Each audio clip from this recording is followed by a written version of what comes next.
कि एक दरिंदा नुमा उस्ताद और कारी ने एक तालिबुल इल्म को 2-3 दिन छुट्टी करने पर जब उसके चर्चा उसको लेकर गए तो 3 उस्तादों ने मिलकर उसको इतना मारा कि वो शहीद हो गया। रात की 11 बजे मैंने फेसबुक पर जब उसकी तस्वीर और वीडियो देखी और उसकी स्याह कमर देखी कि लाठियां पड़ पड़ के स्याह हो चुकी थी, अल्लाह की कसम वो रोते रोते फौत हुआ है और वो मरते हुए भी रो रहा है। उसका चेहरा यूं लग रहा है कि रोते ही रूह निकल गई है। क्या ऐसा भी कोई मुअल्लिम है?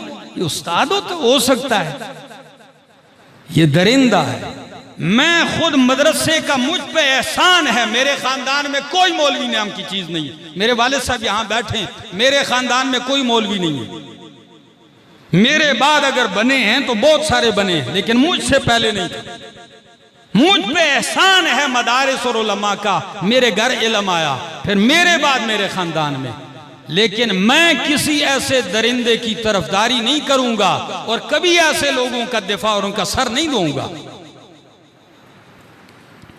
ये जुल्म चाहे मदरसे में हो, चाहे किसी स्कूल में हो, चाहे किसी कॉलेज और यूनिवर्सिटी में हो, चाहे किसी थाने में हो, चाहे अदालत में हो, ये जुल्म है और करने वाला मुजरिम है। चाहे वो दाढ़ी वाला हो, चाहे दाढ़ी के बगैर हो, चाहे पगड़ी वाला हो, चाहे पगड़ी के बगैर वाला हो, चाहे दीन के साथ निस्बत रखता हो, चाहे दुनिया के साथ निस्बत रखता हो, ये जुल्म है। और जालिम और मुजरिम को जिस सजा का वो मुस्तहिक है उसको वो सजा देनी चाहिए। हम रोते तो हैं, रोला तो डाल देते हैं, लेकिन कभी हमने मुल्क में ये मुतालबा किया कि मुल्क के अंदर जजा और सजा होनी चाहिए।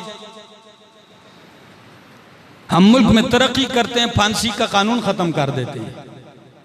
जब फांसी का कानून खत्म होगा तो कुरान ने कहा वलकुम फिल क़िसास हयातुन, ओ मुसलमानों इंसानों, क़िसास में तुम्हारे लिए जिंदगी है। तो जब जिंदगी को तुमने खुद ही खत्म कर दिया तो फिर हर गली कूचे में यूं लोग मरते रहेंगे और मारने वाले को यह पता होगा कि मुझे फांसी कोई नहीं होनी, बाहर रह रहा हूं तो चलो अंदर रहूंगा, चाहे दाल रोटी तो मुफ्त में मिलती रहेगी ना जी। मेरे दोस्तों, बहुत बड़ा जुल्म किया जिसने भी किया है, और मैं मानसेरा के डीपीओ को सलाम पेश करता हूं कि एक बदबख्त ने किसी बच्चे को 9 साल के बच्चे की गर्दन काटी, सर गुम हो गया, दड़ मिल गया। मानसेरा पूरा कल 2 दिन से सर पे उठाया था लोगों ने कि भाई मकतूल बच्चा, 9 साल का बच्चा क्या कर सकता है, नाबालिग बच्चा। और जब वो कातिल पकड़ा गया, बगैर सर के वो मासूम बच्चे का धड़ मिला, फिर सर मिला।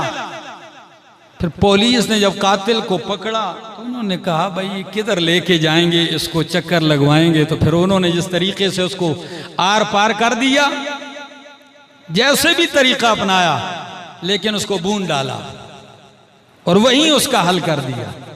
जब जजा और सजा होगी मुल्क में तो अमन आएगा, यह कुरान का कानून है। जजा और सजा के बाद कहीं भी अमन नहीं आएगा। मैं मदारिस के तुलबा और उलमा, मैं दस्त बस्ता एक सवाल करता हूं आपसे, दस्त बस्ता